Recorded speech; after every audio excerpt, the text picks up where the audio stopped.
পবিত্র কোরআন পড়ার সুযোগ হয়েছে। আমি আধুনিক মানুষ হয়তো সেজন্য নিজে নিজের মতো করে বোঝার চেষ্টা করি। আজকে এখানে এসে একটা আয়াতের কথা খুব মনে পড়ছে, সূরা বাকারার ৬২ নম্বর আয়াত। ইউসুফ আলীর অনুবাদ থেকে পড়ছি। Those who believe in the Quran and those who follow the Jewish scripture and the Christians and the Sabians, any who believe in Allah and the last day and work righteousness shall have their reward with their Lord.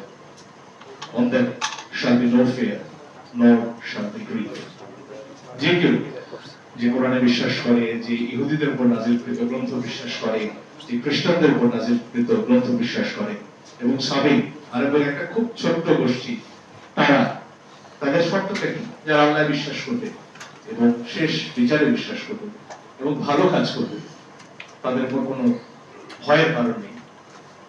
আল্লাহ আমার প্রভু আমার নাহি নাহি ভয়, সেই অভয় থেকে আজকে এটুকু কথা বলতে চাই। এটা কোরআনের কথা। সূরা বনী ইসরাঈলে ১১০ নম্বর আয়াত, যে নামই তাকে ডাকা হোক না কেন, সকল সুন্দর নামই তার। যেন শেক্সপিয়ারের কথা, গোলাপকে যে নামই ডাকুন না কেন, সে তো অসম্ভব সুন্দর। পবিত্র কোরআন তো কাব্য, কবিতা। ছোটবেলায় শোনা একটি গল্প, কাবা শরীফের দেয়ালে লেখা হলো ইন্না আ'তাইনাকাল কাউসার। চ্যালেঞ্জ দেওয়া হলো যে এরকম দ্বিতীয় লাইন আর কেউ লিখতে পারে কিনা। সে সময় কাব্যের জন্য বিখ্যাত ছিল আরবরা। অনেকদিন পরে সেখানে লেখা হলো লাইসা হাযাল কালামুল বাশার, নিশ্চয়ই এটা মানুষের লেখা নয়। তো সেই অমর শ্রেষ্ঠ কাব্যের ব্যাখ্যা যখন আমরা করি, একটা কিতাবের ব্যাখ্যা করি, আমাদের মধ্যে কেন এত হাঙ্গামা? ছোটবেলা থেকে পড়া মহানবীর সেই গল্পটাকে আমরা ভুলে গেছি। তার পথে কাঁটা বিছিয়ে রাখতেন এক বৃদ্ধা। একদিন নবীজি দেখলেন সেই পথে কাঁটা নেই, তিনি আকুল হয়ে ছুটে গেলেন তার বাড়িতে, তার সেবা করলেন। তোমার ধর্মে অবিশ্বাসীরে তুমি ঘৃণা নাহি করে আপনি তাদের করিয়াছ সেবা, ঠাই দিয়ে নিজ ঘরে তলোয়ার তুমি দাও নাই হাতে দিয়াছ অমর বাণী। সেই মুসলিম জাতি আজকে কেন নিজেদের মধ্যে এত মারামারি করে, কেন এত প্রশ্ন তোলে যে কার ইসলাম ঠিক, কার ইসলাম ভুল?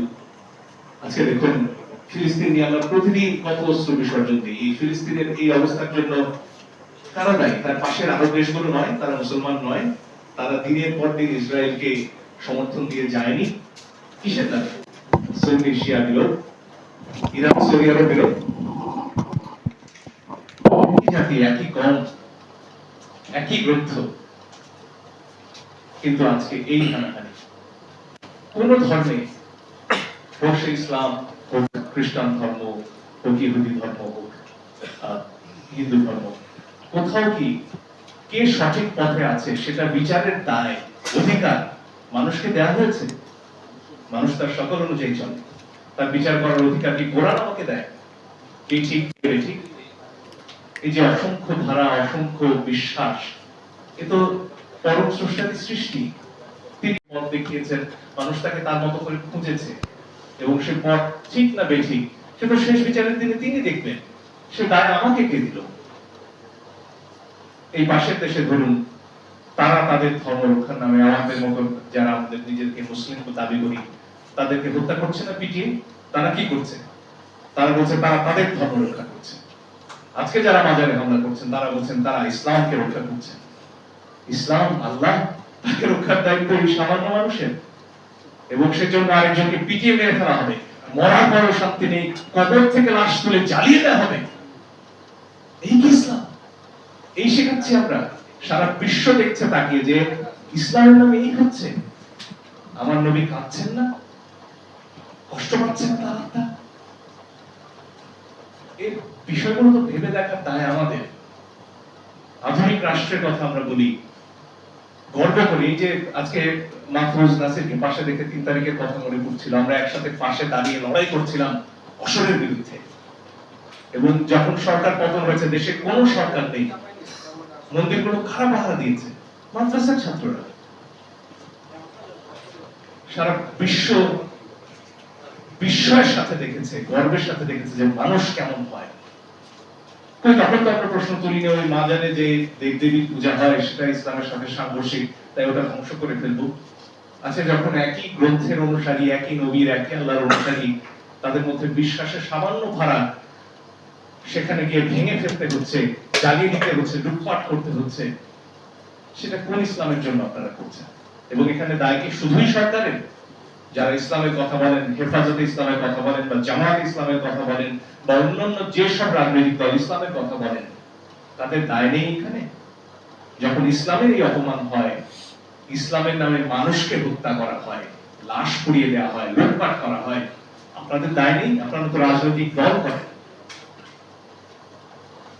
এবং বারবার ঘুরে ফিরে একটা কথা এসেছে যে রাজনৈতিক প্রশ্রয় ছাড়া এই ঘটনা ঘটে না।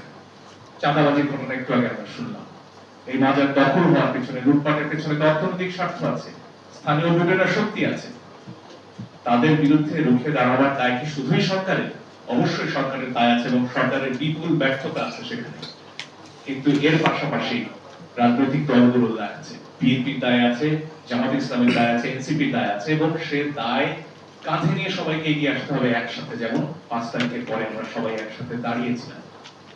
এই দেশের প্রত্যেকটি মানুষের, যিনি বিশ্বাসী হন, অবিশ্বাসী হন, যেভাবে যে ধর্মে যেভাবে যে জীবন আচরণ করুন না কেন, তিনি যদি আইন অনুযায়ী চলেন, তাকে রক্ষা করার দায়িত্ব সরকারের, একই সাথে সমাজের, আমাদের প্রত্যেক। এবং সে দায় আমরা কেউ এড়াতে পারি না। অনেক ধন্যবাদ।